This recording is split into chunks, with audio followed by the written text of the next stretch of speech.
Vamos a hacer 3 acercamientos litúrgicos y teológicos para que podamos entender lo que estamos celebrando hoy. Primer acercamiento.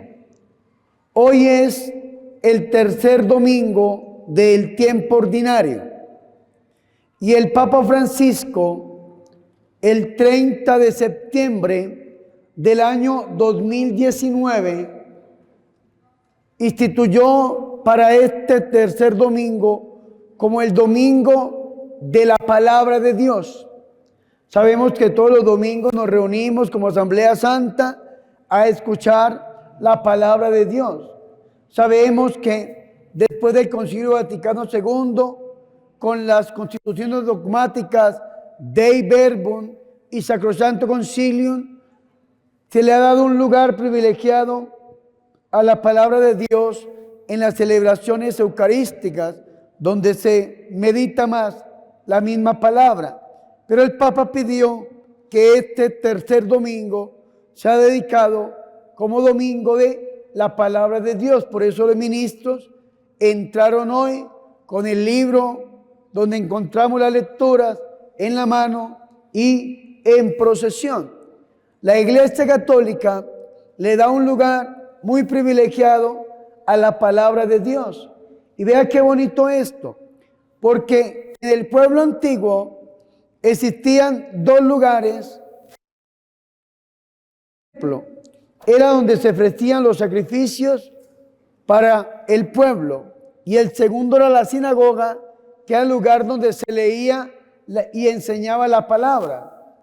En la misa, estos 2 lugares se hacen presentes. Tenemos el altar de la palabra, el ambón, donde se lee y proclama la palabra. Y tenemos el altar del sacrificio, que es donde se hace presente el Señor y Salvador Jesucristo, cuerpo, sangre, alma y divinidad. Amén. Segundo acercamiento. A partir de hoy, domingo 3 del tiempo ordinario, hasta el domingo 12 del tiempo ordinario, vamos a escuchar la lectura del Evangelio según San Lucas. Hoy escuchamos el prólogo de Lucas. Lucas capítulo 1, versículo del 1 al 4, y nos saltamos a San Lucas capítulo 4, versículo 14 en adelante. ¿Por qué no leímos nosotros el Evangelio seguido? Porque ya lo escuchamos en la Navidad, cuando nos hablaban de la infancia de Jesús. Entonces los capítulos de la infancia nosotros los escuchamos en Navidad, y ahora vamos a escuchar los capítulos de la vida pública de nuestro Señor y Salvador Jesucristo. Amén. Tercer y último acercamiento. La historia del pueblo de Israel es un poco triste, un poco triste. El libro del Génesis nos habla a nosotros no de un pueblo, nos habla a nosotros de una familia, la familia de Abraham. Esta familia termina en Egipto, gracias a que los hermanos de José, por envidia, lo vendieron a los egipcios. Entonces, después de que viene el hambre, los 7 años de prosperidad y 7 años de hambre, terminan en Egipto. Dice la Biblia, ya en el Éxodo sí nos habla de un pueblo, que el faraón se olvidó quién era José y esclavizó al pueblo. 430 años esclavizados en Egipto. Dios levanta a un hombre llamado Moisés, el legislador y el libertador, y Moisés guía al pueblo hacia la tierra prometida. Moisés no es el Mesías, el Salvador, por eso no entra a la tierra prometida. Y esto es importante porque dice la Biblia que Moisés era el hombre más humilde que existía sobre la tierra y hubiese podido entrar divinamente, pero muere antes de entrar, demostrando que él no es el Mesías, como termina el Deuteronomio, que se va a levantar un profeta como él, y ese sí va a ser el Mesías. Ya después Josué entra con el pueblo. El pueblo durante 40 años había vagado en el desierto, pero en menos de 5 años hacen posesión de la tierra prometida. Allí se sientan en 12 tribus que son dirigidas por los que se llaman los jueces. El pueblo de Israel se compara con los otros pueblos y piden un rey. Dios mueve al profeta Samuel para que unja un rey y unja a Samuel. Samuel por 3 pecados. El primero, desobediencia. El segundo, usurpación. Y el tercero, hechicería, idolatría. Pierde el llamado que Dios le había hecho como rey y Dios unge al rey David. El rey David logra hacer lo que no hizo Saúl. Logra unificar estas 12 tribus como un pueblo y se convierte en el pueblo de Israel. David muere, lo sucede su hijo Salomón. Salomón comete un pecado grave y es que Salomón tiene muchas mujeres. Imagínense ustedes que dice que tenía 700 concubinas y 300 mujeres. 1000 en un palacio.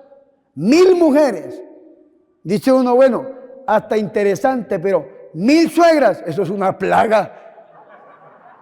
¡Qué cosa tan tremenda! Sin embargo, algunas de las mujeres de Salomón eran paganas y no solamente vinieron a vivir con Salomón, sino que trajeron sus costumbres.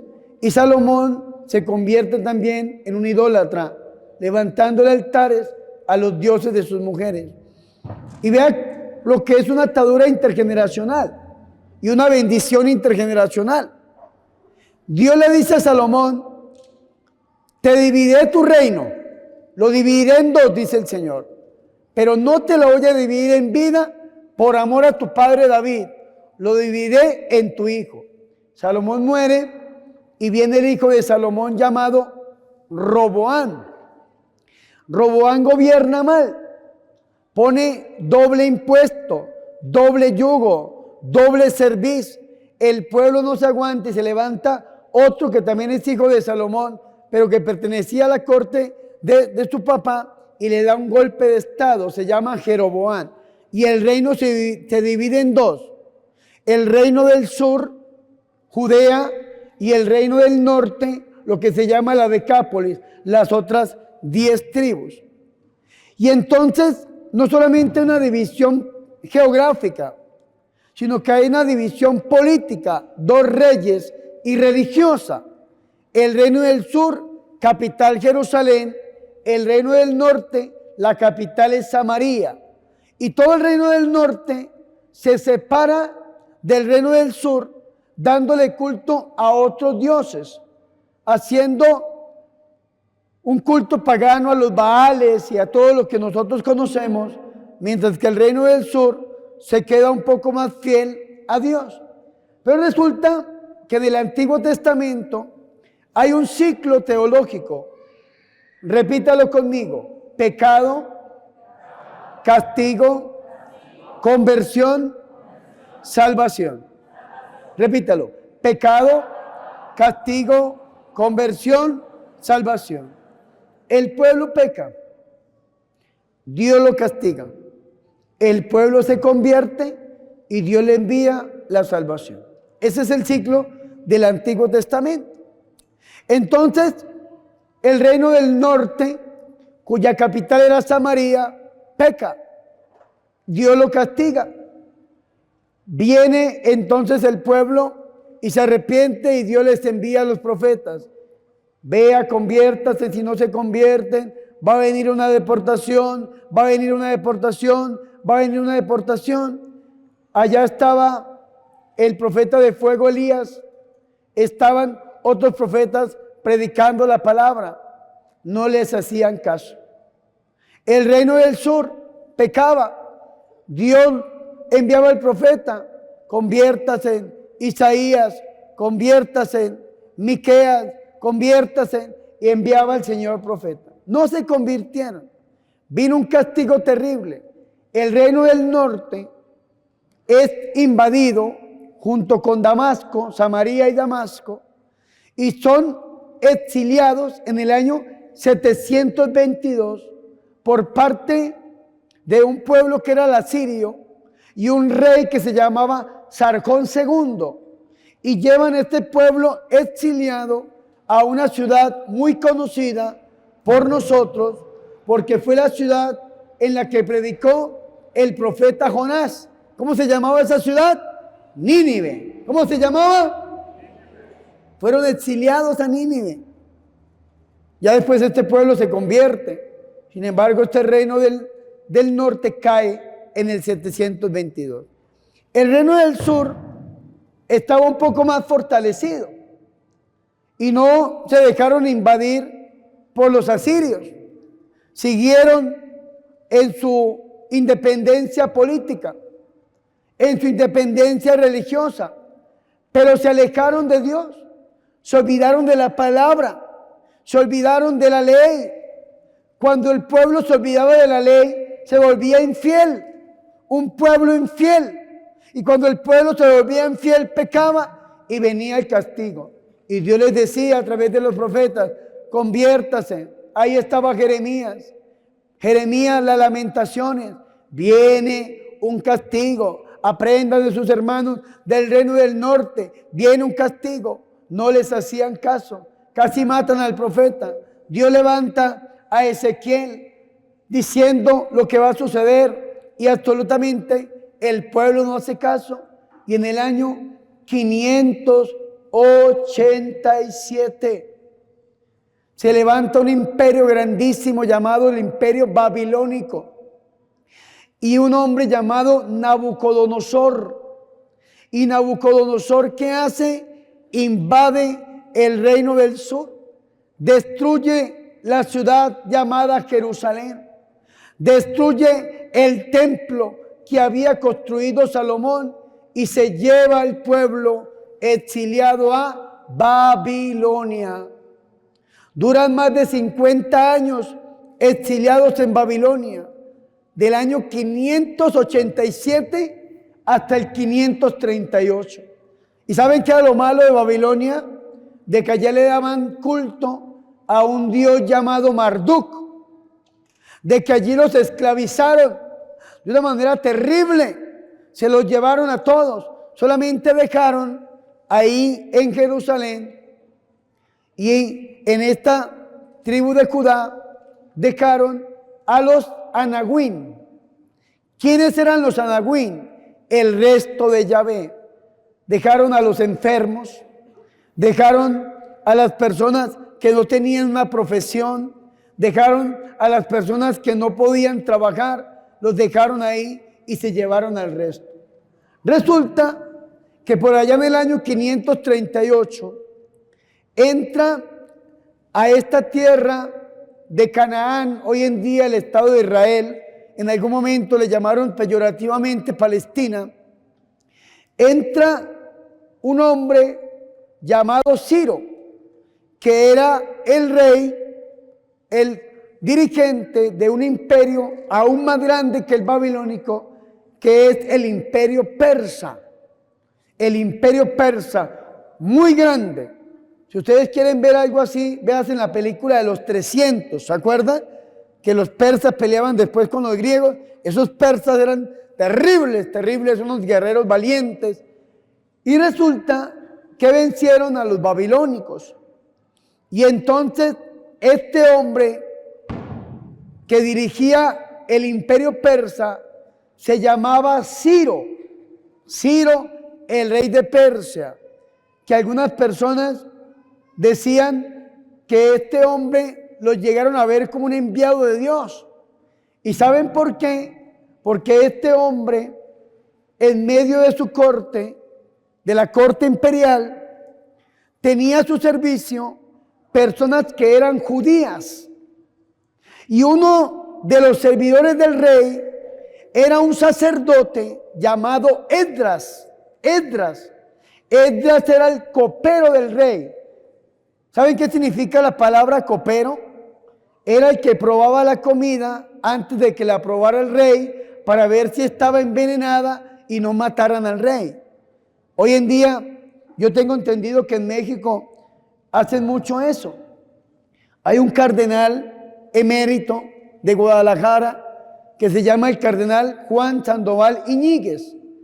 Y yo tuve la oportunidad de venir a México a compartir un exorcismo sobre todo el país. Y estuvimos en un lugar aquí en México rezándolo. Y ahí escuché que a este pobre cardenal lo han envenenado como 2 o 3 veces. Y le han cortado el intestino y todo, porque es un hombre que habla así, de frente, sin miedo. Y lo han intentado envenenar en la comida.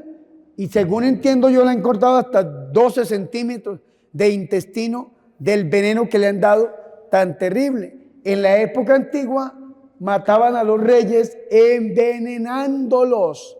Y entonces el rey tenía unos servidores que se llamaban los coperos, que eran los que probaban la comida, y si el copero se moría, pues la comida estaba envenenada. Y uno de estos era un sacerdote judío llamado Esdras. Y resulta que este rey permite que el pueblo vuelva del exilio de Babilonia a la Tierra Santa, a Canaán. Pero las noticias que llegan donde estaban gobernando no eran muy buenas. Llegaban noticias de que los muros, las murallas estaban destruidas, de que el templo estaba destruido, de que la gentecita estaba aguantando hambre, de que estaban pasando necesidades. Y entonces el rey ve la tristeza de este pueblo y ve la tristeza de sus servidores y pregunta que qué pasa.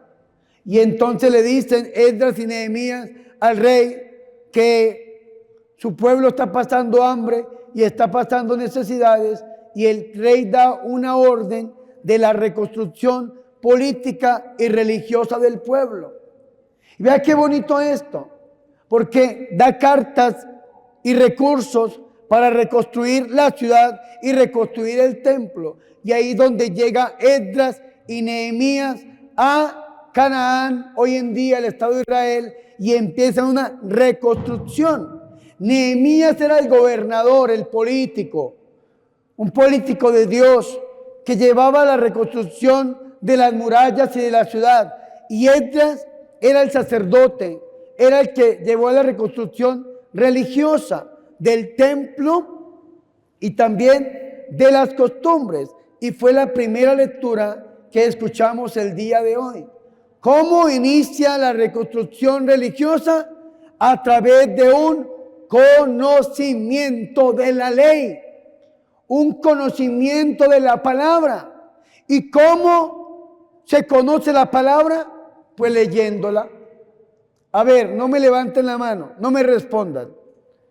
Pero ¿cuántos de los que estamos aquí nos hemos leído la Biblia completa, desde el Génesis hasta el Apocalipsis?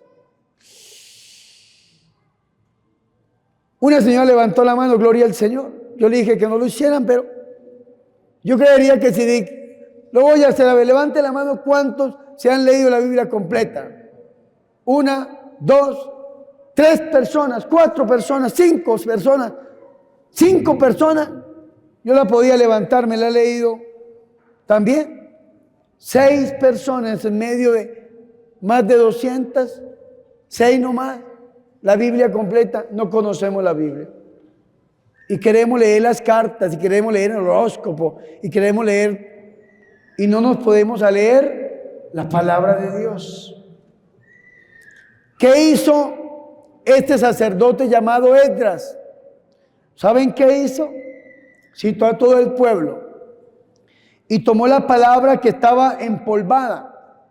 Hoy en día en la Iglesia Católica también tenemos la Biblia empolvada. La tenemos abierta en el Salmo 91, como si eso se llama bibliomancia. Como si la Biblia abierta en el Salmo 91 ya nos salvara ya. No, señores, hay que leerla. Empolvar hay que desempolvarla, hay que leerla. Y la llevó y la puso públicamente. El libro de Nehemías nos habla a nosotros de esto, y el de Esdras ocupa 3 capítulos. La lectura que hacían de la palabra. ¿Y saben qué pasaba? El pueblo lloraba al escuchar la palabra de Dios. El pueblo se estremecía al escuchar la palabra de Dios, y Esdras, que era un escriba, dice la lectura, le explicaba la palabra en su sentido al pueblo, porque la Biblia tiene un sentido. La Iglesia Católica le llama la doctrina, la recta doctrina, la manera en que la enseñó Jesús, en que la ha enseñado la Iglesia, lo seguimos haciendo los católicos. Por esta razón nosotros no tenemos prohibido leer la Biblia. Lo que tenemos prohibido es interpretarla a nuestra manera. Para interpretar la Biblia tenemos que tener 3 fuentes de revelación. La Biblia se interpreta con la misma Biblia, con la tradición y con el magisterio. Por eso tenemos que ser celosos de nuestra doctrina, de nuestra regla, del depósito de la fe. Tenemos que ser celosos de que nada se cambie en la iglesia, porque una manera la enseñó Jesús y esa misma manera la sigue enseñando la iglesia en la historia de la salvación, en la economía de la salvación. ¿Me hago entender o no? Tenemos que leer la Biblia y no interpretarla a nuestra manera, porque cuando una persona la interpreta a su manera, por eso hay más de 33,000 denominaciones cristianas diferentes. ¿Y sabe qué significa cada denominación cristiana? Es un pastor evangélico que entendió la Biblia a su manera y a su manera la enseña. Y como la enseña a su manera, pues comete errores, porque nosotros los hombres somos limitados, finitos, transitorios, temporales, positivos, materiales. Somos limitados y la enseñan a su manera. Yo fui protestante, nacido protestante de cuna, y yo me acuerdo que en los cursos bíblicos que daban en la iglesia se reunían era a hablar mal de la Virgen, a hablar mal de la iglesia, a hablar mal de los sacramentos, a hablar mal de los santos, a hablar mal de todo lo que son los dogmas, las verdades de fe de la Iglesia Católica. ¿Y usted cree que Dios quiere eso? Dios no quiere eso. Dios no quiere que nosotros nos reunamos a hablar mal del cuerpo místico de Cristo, que es la segunda lectura que hemos escuchado hoy. Primera de Corintios capítulo 12, versículo del 12 en adelante, nos habla de que somos un solo cuerpo y no podemos mutilar el cuerpo de Cristo. Jesucristo no le dijo a Pedro: sobre esta piedra edificaré mis iglesias. Dijo: mi iglesia, una santa, católica, apostólica y romana, una sola. Y la iglesia es la que interpreta la Biblia y nos enseña la verdadera manera de interpretarla. ¿Me hago entender o no? Fuertes aplausos al Señor por su amor y su misericordia.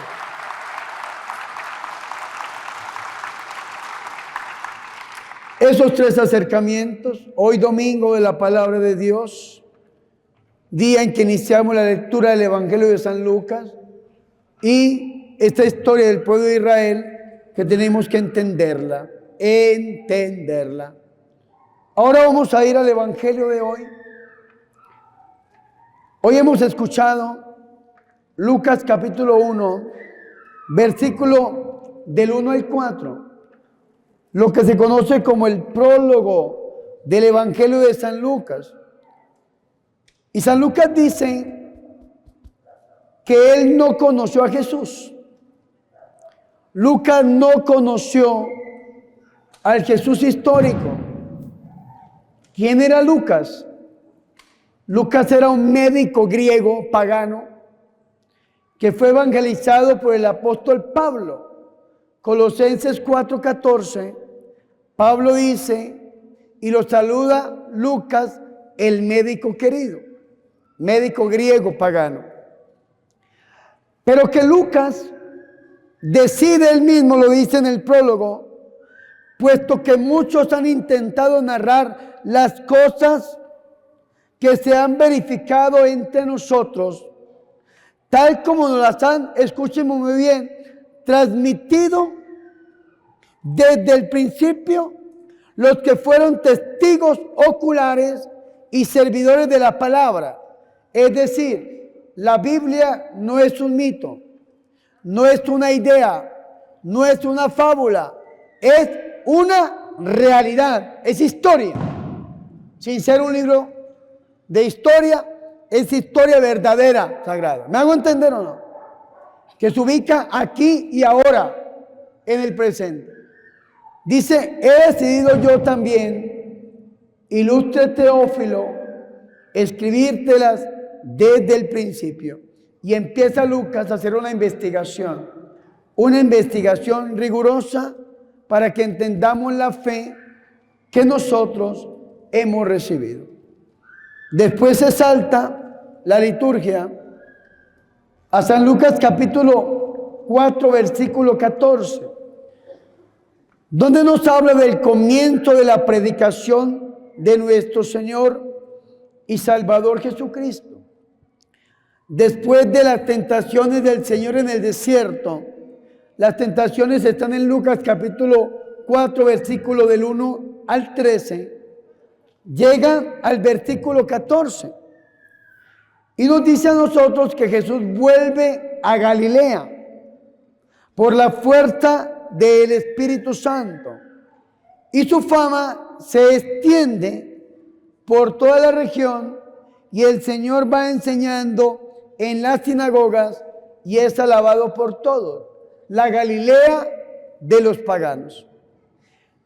Y en Galilea existe una ciudad llamada Nazaret, que es donde el Señor se había criado. Porque el Señor nace ¿en dónde? En Belén. De Belén va a vivir ¿a dónde? A Egipto. Y de Egipto va a vivir ¿a dónde? A Nazaret. Y de Nazaret va a vivir ¿a dónde? A Cafarnaún. Hasta que muere en Jerusalén. Nosotros el domingo 12 del tiempo ordinario vamos a escuchar cómo el Señor toma la decisión de subir a Jerusalén. ¿Y sube para qué? Para entregar su vida por nosotros.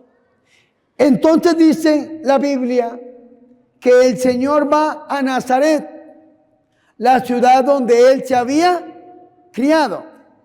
Y entró, según la costumbre, a la sinagoga el día sábado. El Señor Jesucristo ya tenía 30 años de edad.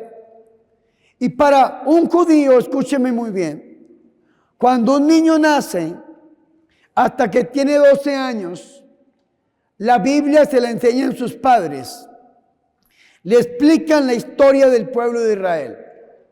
Cuando cumple 12 años, la primera lectura de hoy, la leían frente a las personas que tenían uso de razón, que entendían. Desde los 12 años hasta los 30 años, la podían leer personalmente, estudiarla. Entraban en las escuelas de los grandes maestros de Biblia, Gamaliel, entre otros, para estudiar la Biblia.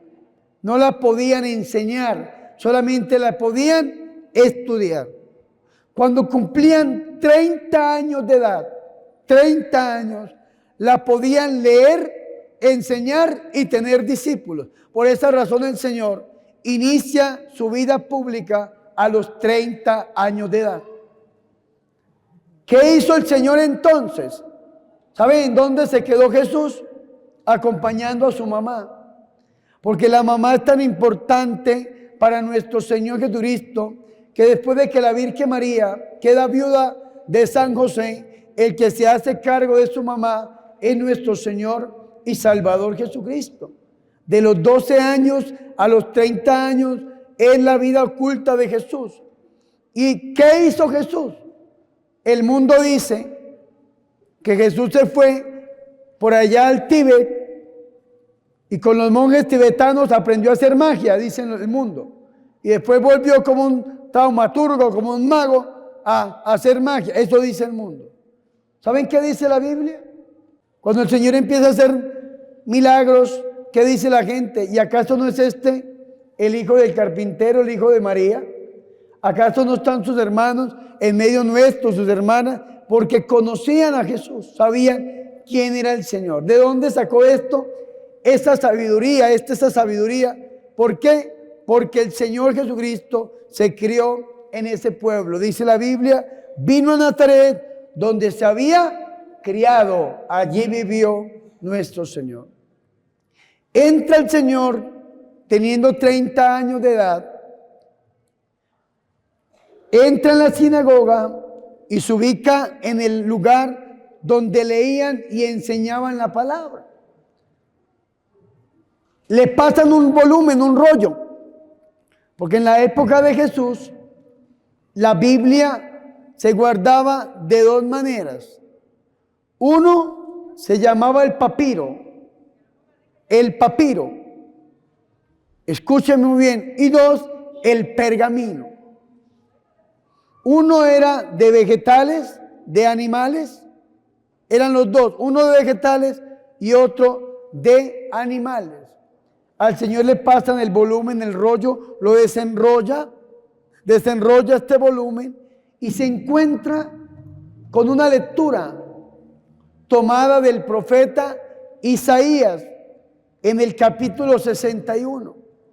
Y el Señor hace lectura de este capítulo 61, versículo 1 y 2. Y cuando el Señor vuelve a enrollar, dice, hoy se ha cumplido la lectura en este lugar. Algo muy propio del evangelista Lucas es el hoy de Lucas. Hoy estarás conmigo en el paraíso. El hoy de Lucas. Hoy. ¿Y qué significa este hoy? Que esta palabra es para nosotros. Cuando usted lee o escucha la lectura del evangelio que se proclama en la misa, se dice, en aquel tiempo Jesús dijo a sus discípulos, a la gente, ¿y qué significa aquel tiempo? Este tiempo, hoy, el hoy de Lucas. ¿Para quién es esta lectura? ¿Para quién? Para mí, hoy, aquí y ahora. ¿Y cuál es el contenido de esta lectura? 5 cosas que tenemos que tener en cuenta y hoy se van a cumplir en este lugar. Dice el Señor, el Espíritu del Señor está sobre mí porque me ha ungido para. Digan conmigo, me ha ungido para. Más fuerte. Por última vez. La unción tiene un propósito. Repítalo. La unción tiene un propósito. Mira al hermano que tiene al lado suyo, míralo a la cara. ¿Tiene cara de perro viejo o no? Mírelo. Y dígale, la unción tiene un propósito. ¿Cómo es? Ahora mírenme a mí, no me mire mucho que se enamora. El Espíritu del Señor sobre mí, porque me ha ungido para. ¿Quién es el que unge? El Padre. ¿Con qué unge? Con el Espíritu. ¿Y a quién unge? Al Hijo. Y lo unge para. Vamos a abandonar un poquitico el Evangelio de San Lucas y vamos a abrir un poquitico Hechos de los Apóstoles en el capítulo 10,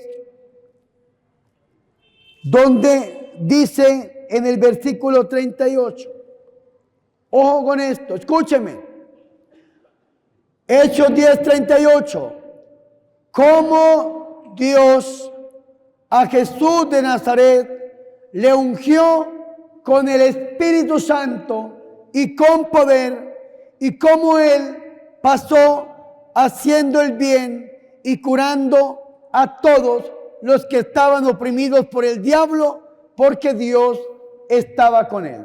Palabra de Dios. Fuertes aplausos a la palabra del Señor.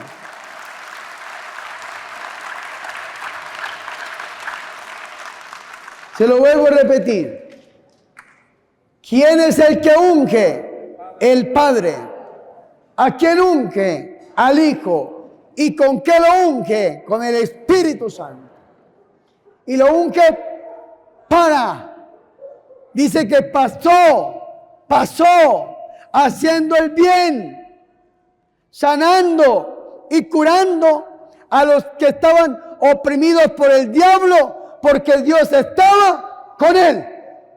Hoy le estamos pidiendo al Señor que derrame esta unción sobre nosotros, pero se la estamos pidiendo ¿para qué?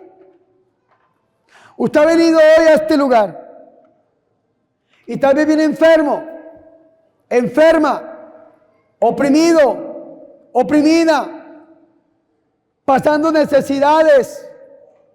Hay situaciones duras, adversas, la ruina económica ha llegado a su vida, la enfermedad física, psicológica, moral o espiritual ha llegado a su vida, el demonio se ha levantado contra usted y usted ha venido hoy pidiéndole al Señor que sea Él el que lo sane, el que lo libere. Y la pregunta es, ¿y para qué?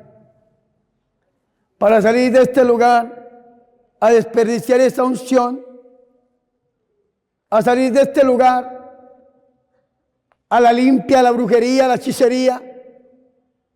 Perdónenme que voy a utilizar palabras duras, pero a volver como el perro al vómito, a volver como el cerdo al lodo, a botarle las perlas a los cerdos, o como diría el profeta Ezequiel, como la burra en celo buscando al burro. Así le dice Ezequiel al pueblo.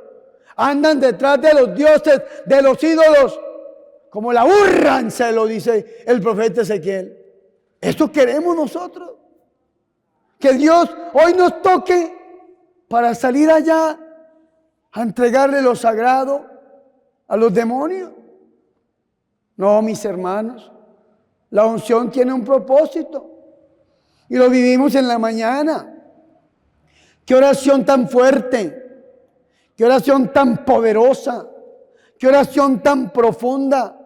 Yo sentía cómo temblaban las paredes del poder de Dios, cómo se reprendían los demonios y salían los bebedizos.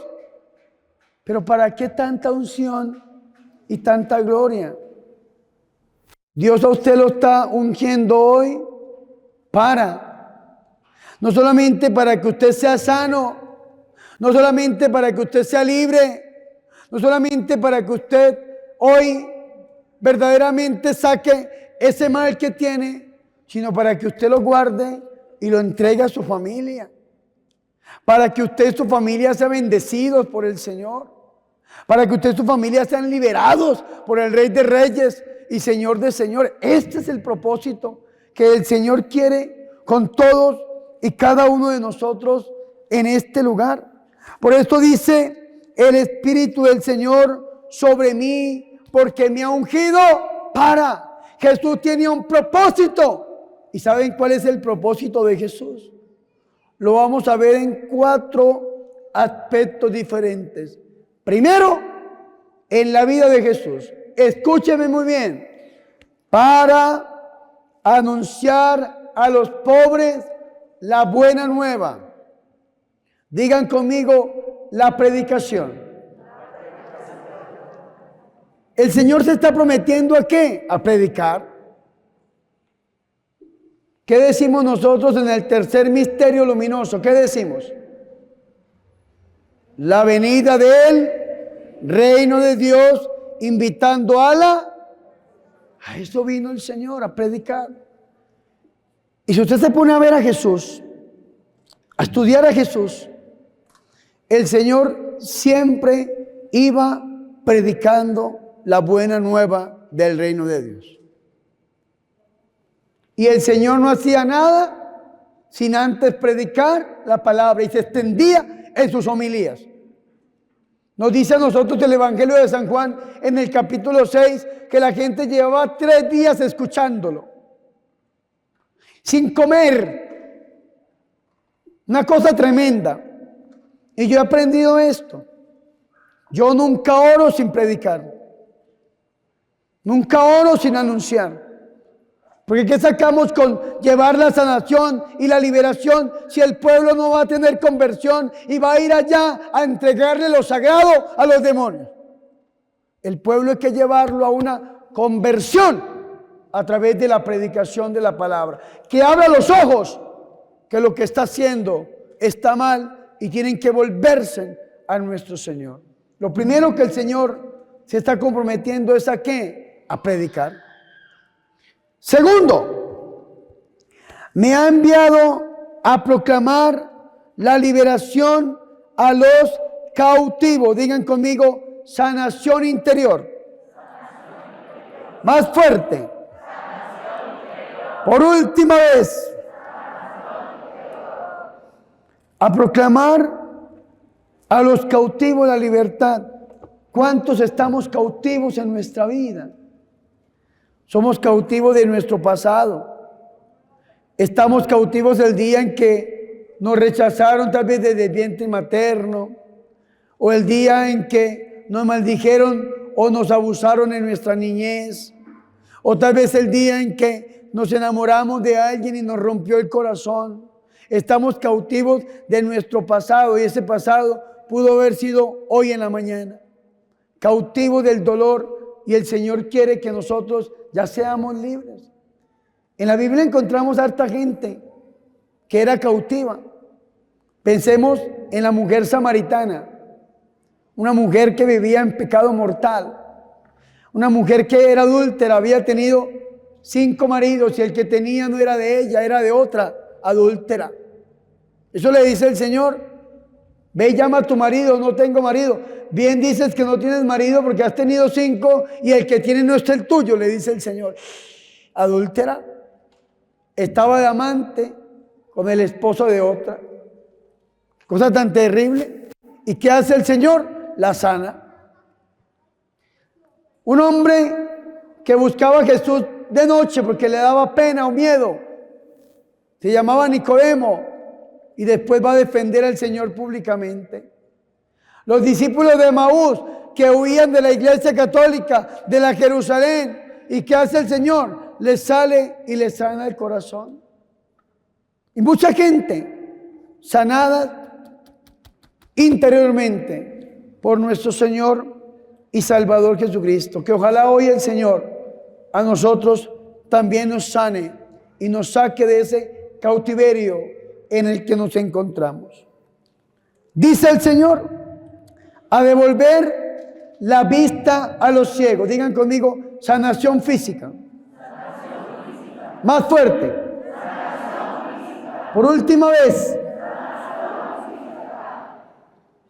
¿Y cuánto sanó el Señor? Sanaba leprosos, sanaba ciegos, sanaba paralíticos, sanaba personas que tenían su cuerpo un poco atrofiado, un hombre con la mano tullida, una mujer encorvada. ¿Cuánta gente sanó nuestro Señor? Porque a esto se comprometió nuestro Señor y Salvador Jesucristo. Y vea qué interesante esto, porque dice que a dar la libertad a los oprimidos. La revista litúrgica dice a poner en libertad a los oprimidos. Digan conmigo, liberación. Más fuerte. Liberación. Por última vez. Liberación. ¿Cuántos demonios expulsaba el Señor? Pasaba haciendo el bien, sanando a los que estaban oprimidos por el diablo, porque Dios estaba con él. El Señor se dedicó a liberar. Yo llevo más de 18 años predicando todos los días sobre el poder sanador y liberador de Jesús, y siempre hay tela para cortar. La gente que no cree en el poder liberador de Jesús, yo lo invito a que desaparezca de la Biblia el ministerio de Jesús y se van a quedar sin gran parte de la Biblia, porque a eso se dedicó el Señor, a sanar y a liberar. A esto se comprometió. Pensemos, lo primero que hace el Señor en el Evangelio de San Marcos es expulsar a un demonio de un endemoniado en la sinagoga de Cafarnaúm. El Señor sale y libera oprimidos por el diablo. Va más allá de la tierra de Israel a la región de Gerasa y libera a los oprimidos. Se encuentra con María Magdalena y la libera de 7 demonios. Y así el Señor va liberando al pueblo. Eso se llama liberación espiritual. Y estas 4 cosas que el Señor se comprometió a hacer, que es predicar la palabra, que es sanar interiormente, que es sanar físicamente y que es liberar espiritualmente, no solamente el Señor las hizo, las practicó, las puso en práctica, sino que el Señor le entrega ese poder a sus apóstoles para que los apóstoles hagan lo mismo en el nombre de Jesús. Mírenme aquí. Lucas en el capítulo 9, versículo 1 y 2 dice lo siguiente: convocando a los 12, les dio autoridad y poder sobre todos los demonios. Digan conmigo, liberación. Y poder para curar enfermedades. Digan conmigo, sanación física. Y los envió a proclamar el reino de Dios. Digan conmigo, predicación. Y los envió a curar. Digan conmigo, sanación interior. ¿Sí ven que el ministerio de Jesús se lo comparte a los apóstoles? Se lo vuelvo a leer y en su mente cuente. Convocando a los 12 les dio autoridad y poder sobre todos los demonios y para curar enfermedades. Y los envió a proclamar el reino de Dios y a curar. Ahí está el ministerio de Jesús. Hay algunas personas que dicen, y en los apóstoles, ¿a quiénes vemos? Al Papa, a los obispos y a los sacerdotes. Papa, obispos y sacerdotes. Sin embargo, es discutible, porque aquí los apóstoles eran laicos. ¿Cuándo fue instituido el orden sacerdotal? El Jueves Santo. Hasta el Jueves Santo fueron instituidos como sacerdotes, presbíteros, si podemos decirlo así. Sin embargo, en los apóstoles vemos al Papa, a los obispos y a los sacerdotes. Y ustedes los laicos, entonces, ¿en dónde quedan? Mírenme aquí. Si usted le da una vueltica a la página, se encuentra con el siguiente capítulo, que es el 10. Y dice, envío de los 72 discípulos. El Señor escoge 72 discípulos y los envía de 2 en 2. Y vea qué interesante esto, porque el Señor y Salvador Jesucristo a estos discípulos les da el Señor el poder de proclamar la palabra. Dice Lucas capítulo 10, versículo 8. En la ciudad en que entren y lo reciban, coman lo que les pongan. Curen a los enfermos que hayan en las casas. Digan conmigo, don de sanación física. Prediquen el reino de Dios. Digan conmigo, don de liberación. Digo, don de predicación. Y no los manda a expulsar demonios. A los 72 no los manda a expulsar demonios. A los 12 sí. Les dio poder sobre todos los demonios. Entonces, el ministerio de liberación de los laicos, ¿en dónde queda? ¿Saben en dónde queda? En el ejercicio mismo del apostolado. Ellos salen a curar física, interiormente, a proclamar la palabra, el reino de Dios. Y después vuelven. Escúchenme. ¿Me escuchan sí o no? Sí. Lucas capítulo 10, versículo 17. Hermano Demetrio, escúcheme. Dice, regresaron los 72 y dijeron alegres, Señor, hasta los demonios se someten en tu nombre. Digan conmigo, don de liberación. Hasta los demonios se someten en el nombre de Jesús. La fórmula de la liberación es: Padre, en el nombre de Jesús, envía el Espíritu Santo y expulsa este demonio. Esta es la liberación de los laicos. Los sacerdotes, obispos y papas les dio poder y autoridad sobre todos los demonios. Liberación, exorcismo. A los laicos, por el ministerio del apostolado, los demonios huyen. Y el Señor, escúcheme muy bien, músicos, escúchenme, aprendan esto, músicos. Alabanza. Dice el Señor: yo veía a Satanás caer del cielo como un rayo. ¿Como un qué? Hay una canción en la Renovación Carismática que hay gente que la canta: como un rayo cayendo sobre mí, como un rayo cayendo sobre mí. Mala interpretación. El Espíritu Santo no cae como un rayo. El Espíritu Santo viene como un fuego. Hechos de los Apóstoles, capítulo 2. Y entonces la canción tiene que decir: como un fuego cayendo sobre mí, como un fuego cayendo sobre mí. Me quema, me quema, me quema, me quema, me quema, me quema. Qué voz tan melodiosa.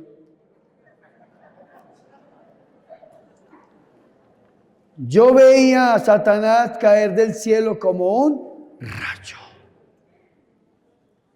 Escúchenme, laicos, ustedes tienen el don de liberación. Vea lo que dice el Señor. Miren, miren, les he dado el poder de pisotear serpientes. Serpientes, Satanás, que Dios lo reprenda. Y escorpiones, Lucifer, que Dios lo reprenda. Personas que están en el ministerio de intercesión, de liberación. Mírenme, cuando usted le reza a una persona y la persona le voltea los ojos hacia arriba, el demonio que está ahí se llama Satanás, serpientes. Y si los voltea hacia abajo, se llaman escorpiones, Lucifer, que Dios los ate y los reprenda, para que tengan el discernimiento de poder orar a las personas. Padre, si los voltea de lado, se llama visco, el hermanito. Hay que orarle por sanación. ¿Me hago entender o no? Vean lo que dice: miren, les he dado poder de pisotear serpientes y escorpiones y sobre todo poder del enemigo, y nada, nada, nada les podrá hacer daño. Palabra de Dios. Fuertes aplausos a la palabra del Señor. Nada. A mí me gusta contarlo como testimonio. A nosotros nada nos puede hacer daño, nada. Me gusta contarlo como testimonio. Así en los congresos que hemos ido, me han llegado como en unas 6 o 7 ocasiones brujas y brujos. Y llegan y pasan a hablar conmigo. ¿Y saben cuál es la pregunta que me hacen? Dígame, padre, porque le dicen a uno padre, sacerdote, ¿yo por qué no lo puedo tocar a usted? Y entonces yo le digo, pero pues tóqueme. Me dice, no, es que, y se presentan. Yo soy tal persona y no lo he podido tocar. El último testimonio, que si ustedes ven en la librería, hay un muchacho ahí de barba que se llama Alexis, es el asistente mío y uno de mis mejores amigos. Y es un hombre todero, me lo llevo a las misiones porque graba, edita, todo lo que ustedes ven en YouTube, él es el que lo graba, lo edita, lo sube, vende los libros, me ayuda con todo, una cosa impresionante. Y resulta que cuando arrancó la pandemia, a mí me habían operado de la boca, unos implantes de unas muelas, me operaron el 16 de marzo y el 19 de marzo del 2020 arrancó esta maldita pandemia y nos encerró a todos. Y yo, como estaba operado, pues Alexis me estaba acompañando y nos agarró la pandemia en la casa de mi mamá. Menos mal que quedé en el mejor lugar del mundo, en el Hotel Mamá, que es lo mejor que hay en el mundo. Y resulta, mis hermanos y mis hermanas, que estábamos ahí y yo estaba revisando mi cuenta de Instagram.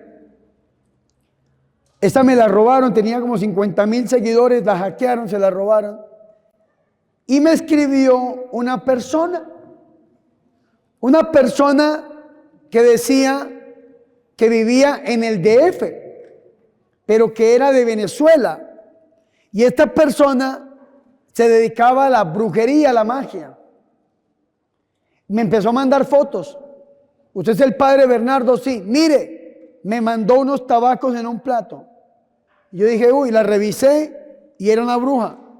Yo ve interesante esto y le escribí. Dígame qué necesita. Mandó la fotografía, unos tabacos en un plato. Mandó la fotografía, una olla de barro con hierbas y con tabacos dentro. Mandó la fotografía y me había hecho un muñeco de vudú. ¿Y saben por qué supe que era yo? Por la nariz. Lo hizo así, narizonzote. Sí, abusiva. Antes no compró un Pinocho y le metió agujas. La nariz así, la nariz pobrecita llena de agujas. Y agujas por todos lados. Y agujas en la garganta. Y agujas en el cuerpo. Agujas en la cabeza. Pobre muñeco. ¿Y sabe qué me dijo esta mujer? Sus enemigos, que tengo algunos, y algunos fueron seminaristas y son predicadores, y pobrecitos, con la ofrenda que la gentecita le da, van y le pagan a los brujos. Qué cosa tan terrible. Y son predicadores, fueron seminaristas de mi comunidad y están en Estados Unidos predicando, pagan en dólares. Sus enemigos me pagaron $10,000. Uy, que me duele a mí esa platica. $10,000 para que yo lo matara a usted y le acabara con su ministerio. Y vea lo que le he hecho. Vea, este es Alexis. Vea lo que yo le he hecho. Y ahí yo le mostré la foto a Alexis, ¿cierto? Vea Alexis y el muñeco narizonzote con agujas. Véalo. Me pagaron $10,000 para que yo lo matara a usted y acabara con su ministerio. ¿Y sabe qué me dijo? Y no he podido. Si le conjuro la muerte, me ataca. Si le mando un demonio, se me devuelve. Si le hago un altar, se me rompe. Si prendo un tabaco, se me apaga. Esta bruja estaba tan de malas, que se inscribió a la rifa de un revólver y se ganó un tiro. Se compró un circo y se le crecieron los enanos. Una cosa terrible. Y me preguntó, ¿y por qué? ¿Por qué? ¿Por qué no lo puedo tocar si yo soy? Y me dijo quién era. ¿Y saben qué? El Señor dice, nada les podrá hacer daño. A mí me dio tanta alegría lo que me estaba diciendo esta bruja que duré como 3 días escribiéndole y yo le decía, dime más, por favor, dime más.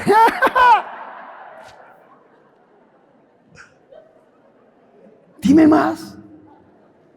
Es tan hermoso lo que me dices, porque el demonio está reconociendo que somos hombres y mujeres de Dios y no nos puede tocar. No nos puede tocar. ¡Aleluya!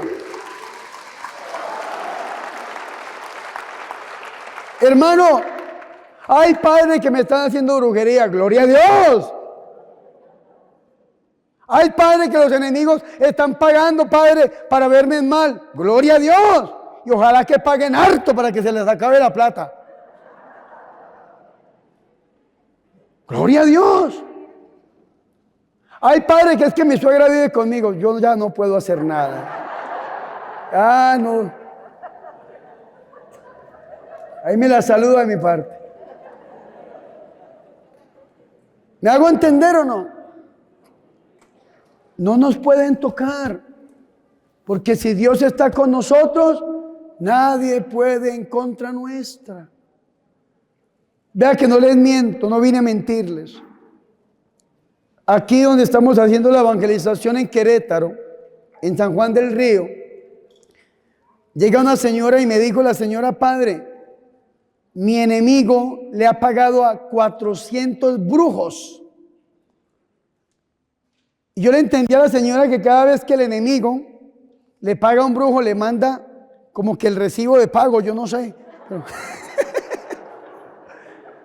400 brujos. Yo le dije, gloria a Dios, madrecita. Me dice, padre, pero ¿por qué gloria a Dios? Porque 400 brujos contra usted y usted viva todavía. Pobre señor va a quedar quebrado de pagarle a los brujos, pero ojalá le pague 800 o a Miro, al que sea, para que quede ya sin dinero y deje de molestar. 400 brujos.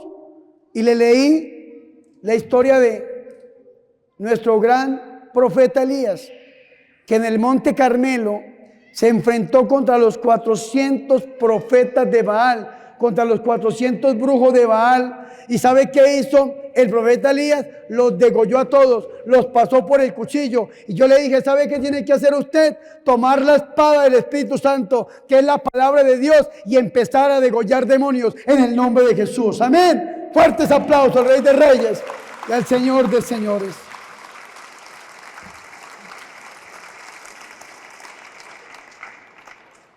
Y para terminar, mis hermanos, vamos a abrir el Evangelio según San Marcos, en el capítulo 16, versículo 15. Marcos, capítulo 16, versículo 15. Primero, el Señor tiene el poder. Segundo, el Señor se lo delega a sus apóstoles. Tercero, se lo delega a sus servidores, a sus laicos. Pero por último, el Señor entrega ese poder a cualquiera. A cualquiera. Mírenme aquí. Dice la Biblia, y les dijo, vayan por todo el mundo y proclamen la buena nueva a toda la creación. Digan conmigo, don de predicación. Repítalo. Por última vez. Vayan por todo el mundo con el don de predicación. Todos podemos predicar la palabra del Señor. Amén. Ve lo que dice el 17. Estas son las señales que los acompañarán a los que crean en mi nombre. ¿En el nombre de quién? ¿Cómo se llama Él? ¿Cómo se llama Él? Vea qué bonito esto. A los que crean en mi nombre expulsarán demonios. Digan conmigo, don de liberación. Vea qué bonito esto. Ya llevamos dos. La predicación y la liberación. ¿Quiénes pueden predicar? Todo el que crea. ¿Quiénes pueden orar por liberación? Todos. Solamente que unos a su manera y otros a la otra. Los exorcistas, sacerdotes, obispos, el Papa directamente, el exorcismo, los laicos indirectamente, oración de liberación, pero todos lo podemos hacer. ¿Sí o no? Escúcheme, hablarán en nuevas lenguas. Hablar nuevas lenguas tiene dos sentidos. Uno, que cuando usted estaba en el mundo, usted hablaba diferente. La grosería, la maldición, vulgarcito, mal hablado. Cuando usted entra a la iglesia, usted cambia su lenguaje. En lugar de decir maldiciones, dice gloria a Dios, amén, aleluya, Dios te ama. Habla una nueva lengua. Pero también está el don de lenguas. Ojo con esto. Hay gente que tiene el don de lenguas y otro que tiene la lengua como si fuera un don. No, ese no es. No es que usted tenga la lengua como si fuera un don y hable de todo el mundo. No, no, no. Es el don de lengua. Romanos 8:26. Ustedes no saben rezar, no saben orar, pero viene el Espíritu Santo en su ayuda con gemidos inenarrables, inentendibles, gemidos inenarrables, don de lenguas, lo que se conoce como la glosalía o glosolalia, lenguas extrañas. Ese don necesita otro don para saber qué se está diciendo, que es la interpretación de las lenguas que nos hablaba a nosotros hoy, la segunda lectura. San Pablo tenía el don de lenguas como un don muy estimado, porque es el don para abrirse la vida mística y carismática. Si usted tiene el don de lenguas, ore en lenguas en su oración personal y va a crecer en los dones místicos y extraordinarios. Dios lo va a usar en la sanación, en los milagros, en el apostolado, lo va a usar en todos los dones. Cuando usted se dedica a hablar en lenguas, ¿me hago entender o no? Pero hay otro don que es la xenoglosa. ¿Qué significa la raíz seno? Extranjero. ¿Qué significa la xenofobia? Odio al extranjero. ¿Qué significa la xenoglosa? Hablar lenguas extranjeras, las del mundo. Usted puede hablar inglés, español, francés, italiano. Y ese idioma no se interpreta, sino que se traduce. Si yo hablo en inglés, que no lo hago, para usted saber lo que yo estoy diciendo, usted necesita saber el idioma para entenderlo. Se interpreta. Ese es el error que cometemos los carismáticos. Que hay gente que empieza a hablar en lenguas y otro dice, ¡ay, está hablando en hebreo! ¡Ay, está hablando en arameo! Y yo le digo a la gente, ¿y usted por qué sabe que está hablando en arameo? ¿Acaso sabe arameo? No, padre. Entonces no diga eso. ¡Ay, es que me suena como la película de Mel Gibson! ¡Ah! ¿Sí me hago entender o no? San Pablo lo dice en 1 Corintios 13. Aunque hable la lengua de los ángeles, el don de lenguas, que se llama la glosalía o glosolalia, y hable en la lengua de los hombres, que es la xenoglosa, pero si no tengo amor, nada soy. Es decir, las dos dimensiones en uno. Hablarán en lengua nueva. Tomarán serpientes en las manos. No es saludar a la suegra, sino es que si a usted le van a hacer un maleficio, a usted no le haga daño. Tomarán serpientes en sus manos.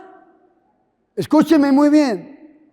Dice, y aunque beban veneno, maleficios, no les hará daño, porque no nos pueden tocar. Todo esto hace parte del ministerio de liberación. Ya tenemos aquí dos dones para todo el que crea. Primero, la predicación y segundo, la liberación. ¿Y en dónde está el don de sanación? En el último pedazo del versículo 18. Dice, impondrán las manos sobre los enfermos y estos se pondrán bien. Palabra de Dios. Fuertes aplausos a la palabra del Señor.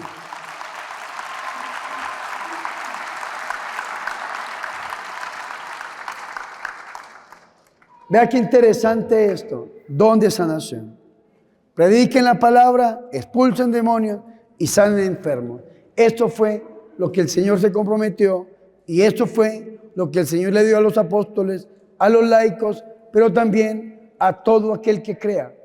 Por eso hay gente que se pregunta, Padre, ¿y por qué los evangélicos que no son católicos, los protestantes, oran y los enfermos se sanan? Oran y los oprimidos se liberan. Predican la palabra de Dios, porque el Señor abrió esto para todo el que crea, a cualquiera. Yo tengo un padre que dice, yo soy un cualquiera, porque la Biblia dice que cualquiera lo puede hacer. Y yo puedo predicar, puedo orar por sanación, orar por liberación. Pero es mucho mejor hacerlo en la verdadera iglesia de Cristo.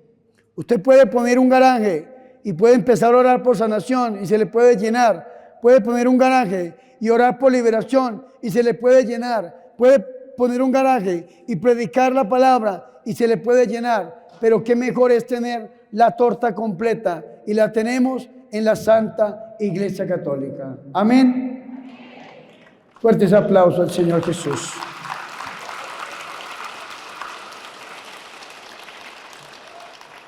Que la Virgen María, Madre de Dios, ruegue e interceda por nosotros. Gloria al Padre, al Hijo y al Espíritu Santo.